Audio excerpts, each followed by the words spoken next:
Bonjour les amis, voici la deuxième séquence des causeries cash de Franck. Je vous propose aujourd'hui de parler des panneaux de signalisation routière. Et l'instrument que je vous expose, qui est exposé pour cette séquence, est un piano électronique Yamaha P105, qui est très bien pour débuter, mais même pour ceux qui maîtrisent, puisqu'il y a un toucher piano. Le toucher piano, c'est quand vous tapez fort, le son est assez fort, très fort même, et quand vous tapez doucement, le son est plus doux, n'est-ce pas? Ce qui n'est pas le cas de l'orgue, l'orgue liturgique avec tuyau ou l'orgue à monde des jazzmen. Là, quand vous appuyez la touche, le son est uniforme. Alors, nos beaux panneaux routiers, ça vous étonne aussi un peu? Il me semble qu'aujourd'hui, nous passons plus de temps à scruter ces panneaux qu'à être attentifs à la route et à notre véhicule. Je trouve ça assez plaisant, agaçant. Le jeu des concessionnaires et de l'État qui s'amusent comme des petits fous en nous mettant du 130, qui passe à du 110 et à du 90, parfois à du 70, même à 50 ou même à 30.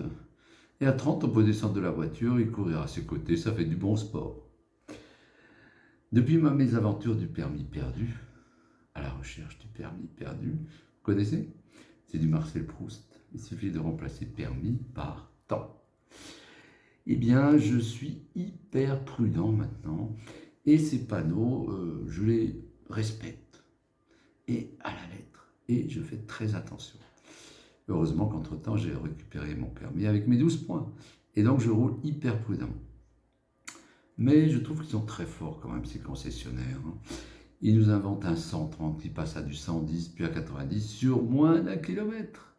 Juste parce qu'ils réparent une glissière de sécurité depuis des lustres et qu'ils n'arrivent pas à la terminer.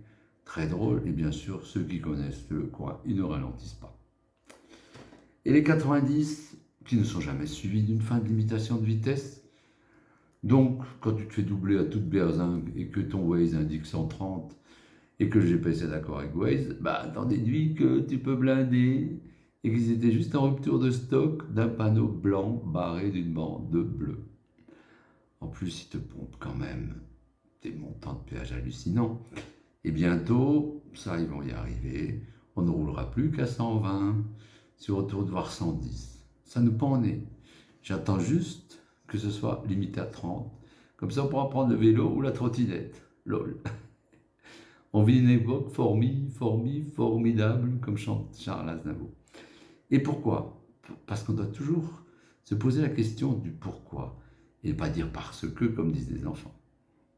C'est, il me semble, à cause de ce fichu principe de précaution qui s'applique, ce principe qui fait que votre valise oubliée, en faisant une course, se fasse exploser, ou que votre parfum que vous avez malencontreusement laissé dans votre bagage cabine, plutôt que dans votre valise soute, vous le voyez disparaître au fond d'une poubelle. M'est avis que ce XXL5 ne restera pas longtemps à cet endroit, et que les agents de la BAF se font un petit marché noir avec ces parfums confisqués. Non, j'ai rien dit. Car bien sûr, tout le monde sait que le TNT, le trinitrotoluène, un puissant explosif, se planque dans les flacons de parfum.